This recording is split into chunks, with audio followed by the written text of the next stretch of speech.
Alright, welcome to my YouTube channel. በዚህ ቪዲዮ የምናየው አብስትራክት እንዴት እንጽፋለን የቴሲስ ወይንም ደግሞ የሪሰርች አብስትራክት እንዴት እንጽፋለን or how to write an abstract. መጀመሪያ አብስትራክት ምንድነው?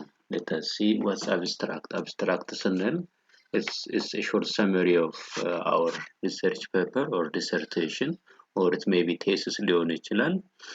የዛ የሰራነው ነገር ሾርት ሰመሪው በመጀመሪያ ፔጅ ላይ የሚቀመጥ ሰው በቀላሉ አንብቦ ስራችንን መረዳት የሚችልበት ሰመሪው ነው ማለት ነው አብስትራክት and this one it is a well developed single paragraph of approximately 250 words and ብዙ ስኮላሮች ሰጀስት የሚያደርጉት አብስትራክት ከ150 እስከ 300 words ይይዛል that's almost half page ማለት ነው and ሲጻፍ single space ተደርጎ ነው በአንድ ፓራግራፍ ነው so only one paragraph and it is single spaced ለምሳሌ ባሳያችሁ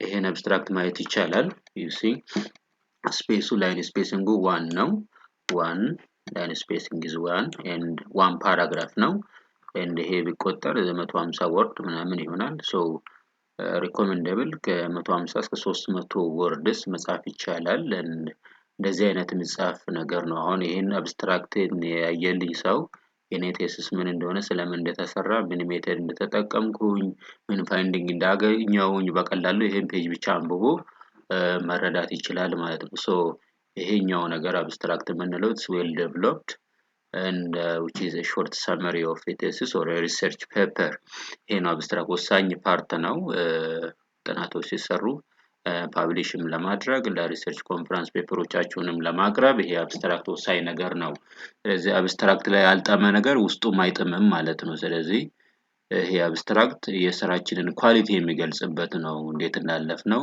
በቀላሉ ቺን ፔጅ ብቻ ያነበበ ሰው ስራችንን መረዳት ይችላል ሶ አብስትራክት ታዲያ መቼ ነው መጻፍ ያለብን when to write abstract ይሄኛው እንደዚህ አይነት አብስትራክት መቼ ነው የምንጽፈው ስራችንን ከመጀመራችን በፊት ነው ወይንም ደግሞ ሪሰርቻችንን ከጨረስን በኋላ ነው ወይስ መሃል ላይ ነው ስለዚህ ውድ ተመልካቾቼ አብስትራክት የሚጻፈው at the end of our work or when we have completed our thesis ቴሳችን ከጨረስን እስከ ኮንክሉዥን or recommendation ከደረስን በኋላ ነው አብስትራክት የሚጻፈው ብዙም ሰው ቀድሞ አሁን በተለምዶ ቀድሞ ይጽፋሉና አብስትራክት ቀድሞ አይጻፍም ስራችን ካለቀ በኋላ ነው since it is a short summary of our work ስለዚህ ሁሉም ነገር ከጨረስን በኋላ ነው አብስትራክቷን መጻፍ ያለብን ለዛ ሲሆን ነው ስራችንን የሚገልጸው አንዳንዴ አይታችሁ ከሆነ የስቱደንት ፔፐር አብስትራክቱ ሌላ ውስጡ ሌላ ይሆናል ያ የሚሆንበት ምክንያት ቀድሞ ነው አብስትራክት ምጽፉልን እንደዛ መሆን የለበትም ስለዚህ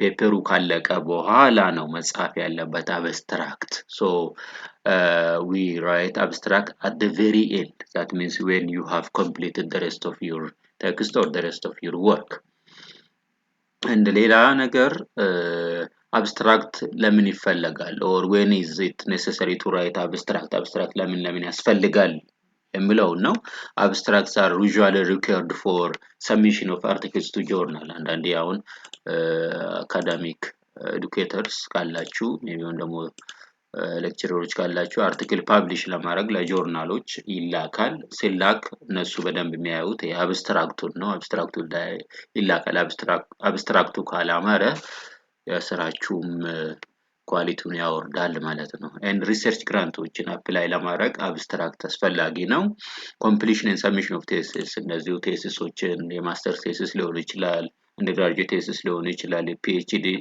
dissertation ሊሆን ይችላል ለዛ ሰብሚት ለማድረግ አብስትራክት አስፈላጊ ነው and also ለኮንፈረንስ ፔፐሮች ኮንፈረንስ ላይ ፔፐራችሁን ለማቅረብ መጀመሪያ አፕላይ የምታረጉት ወንዶም ሰብሚት የምታረጉት አብስትራክት ፓርቷን የፕሮፖዛላችሁን አብስትራክት ፓርት ነው and then አብስትራክቱን ካዩ በኋላ ነው accept reject የሚለውን ውሳኔ የሚሰጡት ሌላኛው what to include in abstract ይሄ በጣም ወሳኙ ፓርት ነው። አሁን ብዙ አብስትራክቶች ኳሊቲያቸው የሚወርደው እነዚህን ስላለማያካትቱ ነው ማለት ነው። አምስት ነገሮች አሉ ማካተት ያለብን ነው ደግሞ ይዘቶች parts of an abstract የምንላቸው ናቸው። የመጀመሪያ ማካተት ያለበት ውድ ተመልካቾቼ before that the format of your abstract will depend on the discipline in which you are working በዲሲፕሊን ላይ ዲፔንደንት ነው። ግን in general ሁሉም አብስትራክቶች መያዝ ያለባቸው እነዚህን አምስት ነገሮችን መያዝ አለባቸው። the first one the reason for writing or motivation የምንለው ለምን ቴሲሱ መጻፍ አስፈላጊነቱ የቶፒኩ አስፈላጊነት ምንድነው የሚለውን በቀላሉ በሰመሪ በሾርት ወርድ መገለጽ አለበት ገና አብስትራክቱ ሲጀምር ማለት ነው። and the next የሚጻፈው ፕሮብሌሙን ነው። ፕሮብሌም ስቴትመንቱን ሰው አንደርስታንድ ማድረግ በሚችለው ወርድ ይገለጻል ሾርት ዌይ። ለምሳሌ ላሳያችሁና አንድ አብስትራክት ይሄኛው አብስትራክት የተሰራው የቴሲሱ ታይትል determinants of community based health insurance scheme ወይም ደግሞ determinants of participation in community based health insurance scheme በሚል ማስተር ቴሲስ ላይ ከዛ ላይ የወሰድኩት አብስትራክት ነውና ከመጀመሪያው እኔ አሁን community based health insurance scheme is an emerging strategy for providing financial protection against health related poverty ይላል። አሁን የቶፒኩ አስፈላጊነት ለምን እንደሆነ አሁን ሞቲቬሽኑን እየገለጸልን መጣ። community based health insurance scheme ምን እንደሆነ እየነገረን ነው። and it is an alternative to user fees to improve equity in access to medical care particularly to those rural communities and informal sector workers. and እያለ ይቀጥልና the importance of introducing health insurance programs is attracting greater attention in Ethiopia and federal ministry of health is working intensively to introduce them አሁን ይሄ ነገር እየተሰራ እንደሆነና ግን እዚች ጋር ምን ይላል despite the rapid moves to implement the community based health insurance scheme in the many parts of Ethiopia low enrollment threatens the financial sustainability of the scheme ላለ አሁን እቺኛውን ፓርት እስካሁን ከዚህ ጀምሮ እስከዚች ድረስ ያለው is about motivation or the importance of the issue እሱን ነው እየገለጸልን ያለው ሃይላይት ላድርግላችሁ። this part community based health insurance scheme ይሄ ነው ቶፒኩ is an emerging strategy for providing financial protection against health related poverty and it is an alternative to user fees to improve equity in access to medical care particularly to those rural communities and the informal sector workers. So the importance of introducing health insurance program is attracting greater attention in Ethiopia and this federal ministry of health is working intensively to introduce them. አሁን ይሄኛው ምንድነው ማለት ነው ይሄ ያልነው this one the reason for writing or motivationን ያሳይልናል this thing ይሄን ያሳይልናል ማለት ነው። and ሁለተኛ እሱን ቀጥሎ ያለው ፕሮብሌሙ ነው። ስለዚህ ይሄ ስቴዲ ለምን አስፈለገ ደግሞ ምንድነው ችግሩ ምን ችግር ሊፈታልን ነው ይሄ ስቴዲ የሚለውንም ደግሞ እሱን ቀጥሎን ዘን ታይትሉን በደንብ ዲስክራይብ ካረግን በኋላ የሚመጣው ፕሮብሌም ስቴትመንት ነውና እሱን ደግሞ መግለጽ አለብን። ሶ ምን ይላል እዚህ ጋር ከዚህ መልስ despite the rapid moves to implement a community-based health insurance scheme in many parts of the country, low enrollment threatens the financial sustainability of the scheme.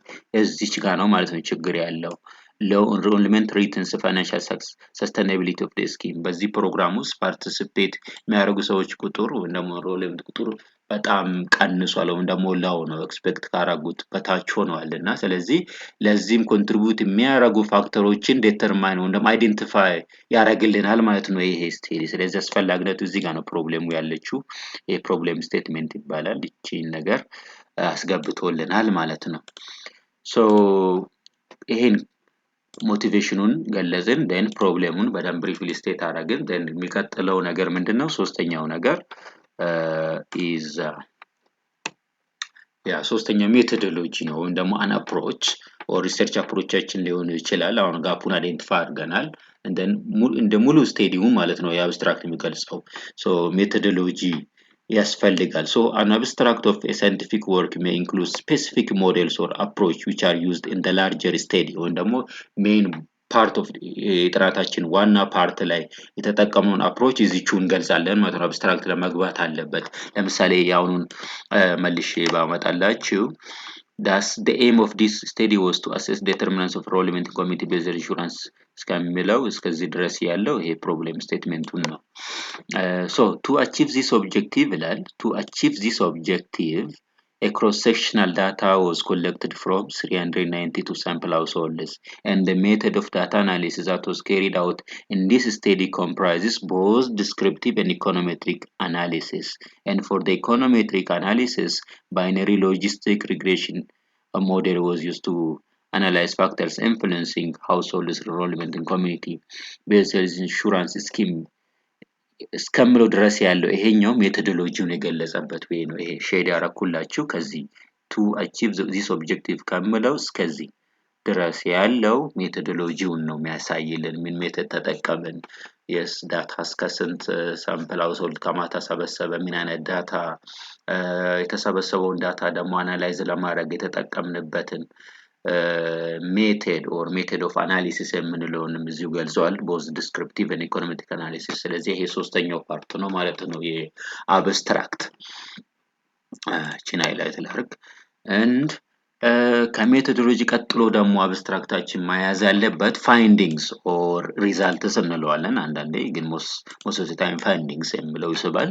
ፋይንዲንግሶችን መያዝ አለበት። ለምሳሌ በዚሁ አብስትራክት ላይ ላሳይላችሁ ምን ይላል እዚህ ጋር ከዚህ ጀምሮ the study found that important factors such as age, sex of household head, educational status, perceived quality of healthcare, knowledge or awareness of community-based health insurance scheme, participation in local informal groups, the prevalence of chronic disease, marital status had a significant influence on community-based health insurance enrollment ላይ ቺኛዋ ፋይንዲንግ ናት። ታይትሉ ምንድነው ብያለሁ?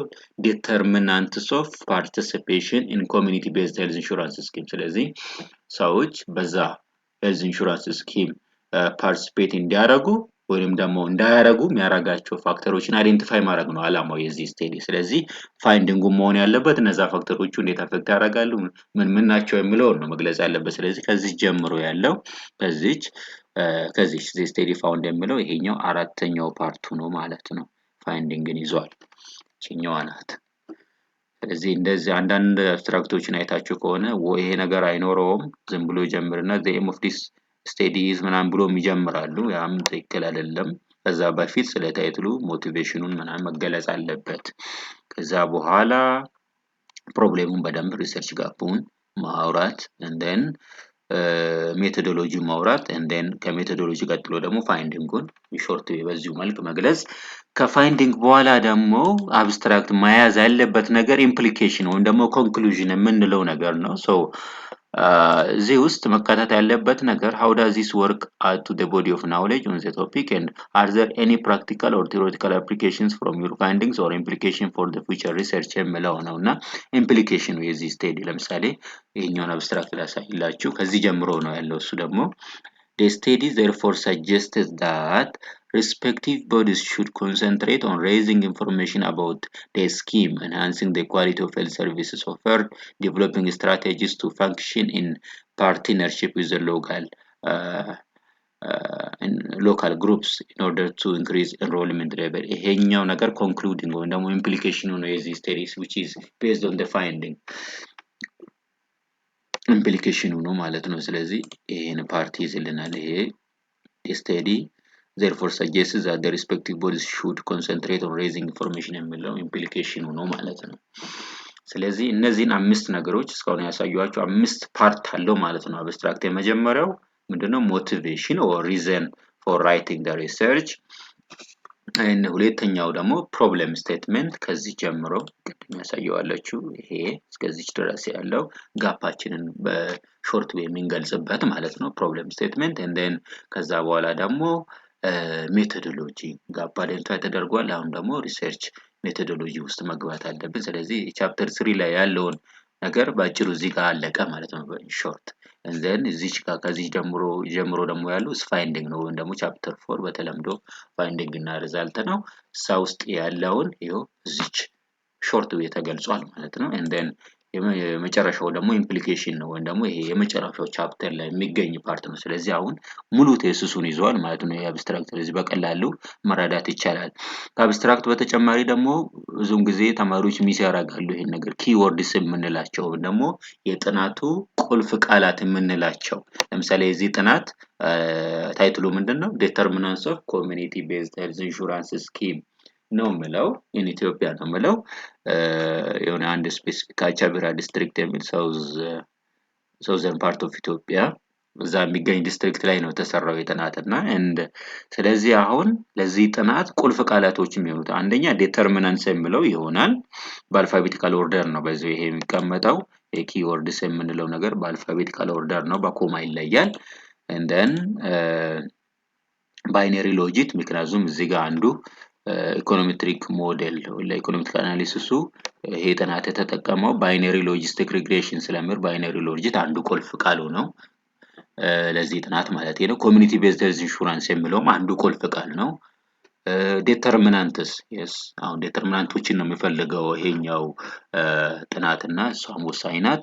ካቻቢራ ዲስትሪክት የሚለው ደግሞ ጥናቱ የተሰራበት ኤሪያ ነው ከሌላው አዘር ፓርት ኦፍ ኢትዮጵያ የሚለይበት ፓርት ስለሆነች ስለዚህ ለዚህ ጥናት ቁልፍ ይሆናል ማለት ቁልፍ ቃላቶች ናቸው እነዚህ ወሳኝ ነገሮች ናቸውና ሚስ መደረግ የሌለበት ነው። ከአብስትራክት ጋር አብሮ ስለሚሄድ ነው ይሄ ነገር ያነሳውላችሁ። በሌላ ጊዜ ወይም ደግሞ በሌላ ቪዲዮዬ ስለ ባይነሪ ሎጂስቲክ ሎጂስቲክ ሪግሬሽን ስላለ በሱ የሚሰራ ይሆናልና ዩቲዩብ ቻናሌን እንግዲህ ቤተሰብ ሁኑልኝ፣ ሰብስክራይብ አድርጉልኝ፣ ሼር አድርጉ። ያው ይጠቅማችኋል ብዬ ነው ማስበው። ይሄ የመጀመሪያ ቪዲዮዬ ነው። ስለተከታተላችሁኝ አመሰግናለሁ።